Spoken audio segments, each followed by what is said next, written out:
The year was 1890. The muddy, ancient waters of the Mississippi River flowed on, carrying the weight of time and memories. I, Mark Twain, weary of the noise of life, the false glare of fame, and endless debts, had once again surrendered myself to the embrace of those waters. But this time, neither the daring Tom Sawyer nor the free-spirited Huck Finn was by my side. This time, I was alone with only myself and that deep inner silence. One evening, by the riverbank, I came across a small cabin hidden behind the mists, a place not found on any map. Sitting at the door was an old man whose face was as lined as the riverbed and whose eyes held the serenity of the stars. His name was Elisha. Instead of a cheerful hello, he merely nodded slightly and pointed across the river toward the infinite darkness. His voice was like a whisper of wind through the leaves. "Why have you come here, Samuel? Is your soul too noisy to hear the voice of the river?" Elisha told me a story, the story of a man who spent his life chasing wealth, power, and prestige. In his quest to conquer the world, this man had actually become a prisoner of his own ambitions, his fears, and the roles society had cast for him. Every success was a new chain forged upon his soul. Every round of applause was a scream that drowned out his true inner voice.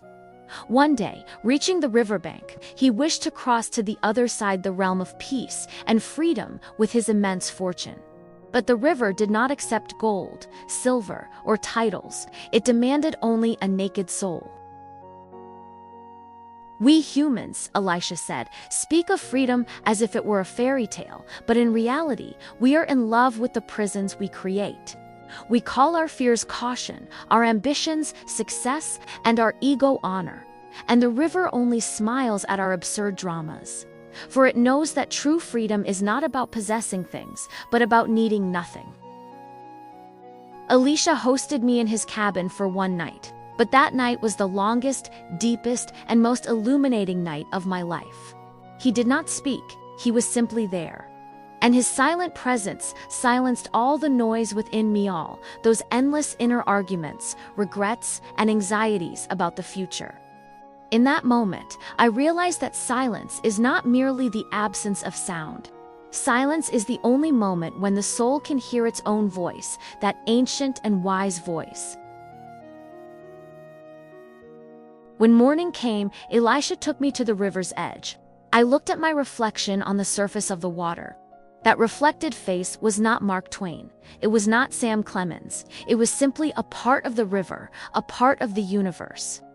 "Look, Samuel," Elisha said.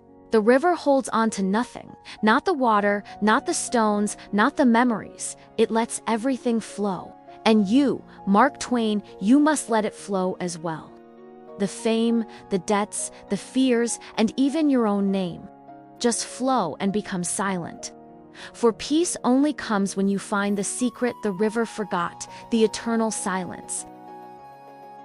Purified by the wise voice of silence and freed from the heavy burdens upon my soul, I left Elisha's side. The noisy waters of the river now sounded like a lullaby to me. I was no longer that ambitious writer chasing fame. I was merely a part of the river, an ambassador of silence, and Elisha's cabin, that oasis of peace, hidden behind the mist, though absent from any map, had become the safest sanctuary of my soul. My final words as Mark Twain are these: only when a person lets everything flow and reaches that eternal silence can they find true peace. And this peace is in the very secret, the river forgotten, the silence itself. Flow and become silent, dear friends. For life only turns into a true soul walk when it is allowed to flow. Dear SoulWalk fellow traveler, this lost story of Mark Twain asks us this: is your soul too noisy to hear the voice of the river? Does the noise of life, your ambitions, your fears, and those endless inner debates prevent you from reaching that tranquility, that inner peace? Today, silence that noise and listen to the wise voice of silence. Break free from the chains of your own ambitions, fears, and the roles society has given you. Just flow and become silent. For peace only comes when you find the secret, the river forgot, the eternal silence. May your path be clear and your heart be filled with the serenity of that ancient river. Until we meet again in our next inner journey, in our silent sanctuary, take care of yourself, take care of your soul.